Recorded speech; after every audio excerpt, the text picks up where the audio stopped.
Okay, let's check the car battery. This is a good battery.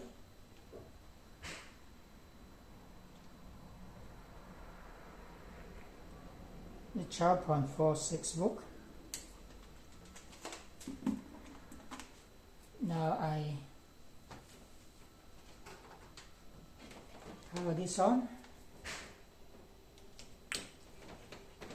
It's not connected yet. So 13.4 up 0.8, 26 degrees. This connect to the negative and this is positive. Nothing change.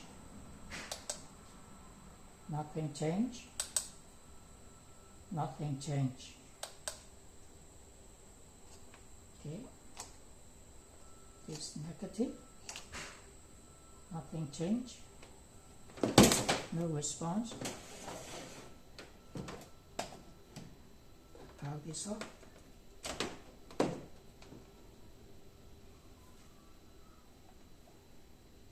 Okay, it's off.